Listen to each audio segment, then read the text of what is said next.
Hello friends नमस्कार मु विकास आपण मानकु स्वागत करुछि आउ एक नवा वीडियो रे। तो फ्रेंड्स राज्य सरकार ओडिसा रो महिला मानकु दीपावली भेटी दैछंती एक नवा योजना आरंभ करिसंती। से योजनाटी होछि आम सुभाग योजना।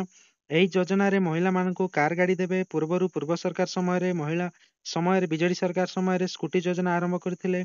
मिशन शक्ति मां मानकु ଏହା ଲୋन ଆକାରରେ ଦେଇଥିଲେ ହେଲେ ଏବେ ନୂଆ ସରକାର ଆସିଲାରୁ କାର ଗାଡ଼ି ଯୋଜନା କରିଛନ୍ତି। ଦେଖନ୍ତୁ ଆଜିକୁ 1 ବର୍ଷ ହେଲାଣି କେବଳ ସରକାର ସୁଭଦ୍ରା ଯୋଜନା ହିଁ କରିଥିଲେ। ଯାହା ହେଉ ଏବେ ମା ମାନଙ୍କ ପାଇଁ ଆଉ ଏକ ଯୋଜନା କରିଛନ୍ତି। ଚାଲନ୍ତୁ ଜାଣିବା ଏବେ ଏଇ କାର ଗାଡ଼ି ଯୋଜନା କେମିତି ଆବେଦନ କରିବେ। ପେପରରେ ଲେଖାଯାଇଛି ସମ୍ପୂର୍ଣ୍ଣ ଡିଟେଲ୍ସ ଆପଣମାନଙ୍କୁ ମୁଁ ଦେଖାଇବି। ତା ପୂର୍ବରୁ ଚ୍ୟାନେଲରେ ଯଦି ନୂଆ ଆସିଛନ୍ତି ଚ୍ୟାନେଲକୁ ସବସ୍କ୍ରାଇବ କରିଦିଅନ୍ତୁ ଓ ପାଖରେ ଥିବା ବେଲ୍ ଆଇକନକୁ ପ୍ରେସ୍ କରି ରଖନ୍ତୁ, ଯାହା ଫଳରେ ଆମ ଚ୍ୟାନେଲରେ ଯାହା ବି ଅପଡେଟ୍ ଆସିବ ସର୍ବପ୍ରଥମେ ଜାଣିପାରିବେ। ଚାଲନ୍ତୁ ଭିଡ଼ିଓଟି ଷ୍ଟାର୍ଟ କରିବା। ଫ୍ରେଣ୍ଡସ୍ ସରକାର ଦୀପାବଳି ପୂର୍ବରୁ ସରକାର ବଡ଼ ଭେଟି ଦେଇଛନ୍ତି ମହିଳାମାନଙ୍କ ପାଇଁ ଏକ ନୂଆ ଯୋଜନା ଲଞ୍ଚ କରିଛନ୍ତି ଆମ ସୁବାହ। ଖୁବ୍ ଶୀଘ୍ର ଏହି ଯୋଜନାଟି ଆରମ୍ଭ ହେବ। ତ ଏବେ ଜାଣିବା ଏହି ଯୋଜନା ବିଷୟରେ କ'ଣ ରହିଛି ଏ ଯୋଜନା। ତ ଦେଖନ୍ତୁ ମହିଳାମାନଙ୍କ ପାଇଁ ଖୁସି ଖବର ବଡ଼ ଘୋଷଣା କଲେ ରାଜ୍ୟ ସରକାର। ପୂର୍ବ ସରକାର ସ୍କୁଟି ଯୋଜନାରେ ବଦଳିବ ରୂପରେଖ। ଖୁବ୍ ଶୀଘ୍ର ଆରମ୍ଭ ହେବ ଆମ ସୁଭାଗ ଯୋଜନା। ଏହି ଯୋଜନା ମାଧ୍ୟମରେ ଜଣକୁ 10 ଲକ୍ଷ ଟଙ୍କା ଲେଖାଏଁ ଋଣ ଯୋଗାଇବେ ସରକାର। 4 ବର୍ଷରେ 1100 ମହିଳାଙ୍କୁ ଦିଆଯିବ କାର୍। ଏହି କାର୍ ଟ୍ୟାକ୍ସି ଭାବରେ ବ୍ୟବହାର କରିବେ ମହିଳା।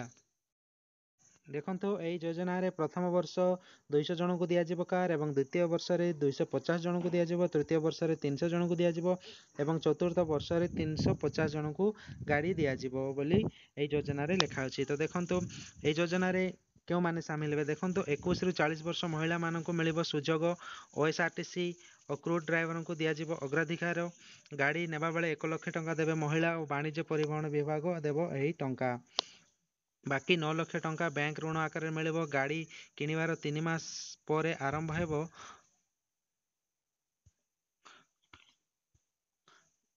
ଋଣ ପରିଶୋଧ ପ୍ରକ୍ରିୟା। ସୁଧ ବାଣିଜ୍ୟ ପରିବହନ ବିଭାଗ ସୁଝିବ। ଗାଡ଼ି ଚାଳକଙ୍କ ବୀମା ବାବଦରୁ 1000 ଟଙ୍କା ଦେବେ ସରକାର। ଗାଡ଼ି କିଣିବା ବାବଦରେ ଖର୍ଚ୍ଚ ହେବ 110 କୋଟି ଟଙ୍କା।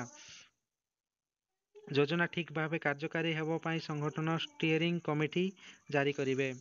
ପ୍ରତି 3 ମାସରେ ଥରେ ମହିଳାଙ୍କୁ ଆୟର ହିସାବ କରିବେ ସରକାର ଏବଂ ସୁଦ୍ଧା 6116 ଜଣ ମହିଳା ଡ୍ରାଇଭିଂ ଟ୍ରେନିଂ ନେଇସାରିଛନ୍ତି।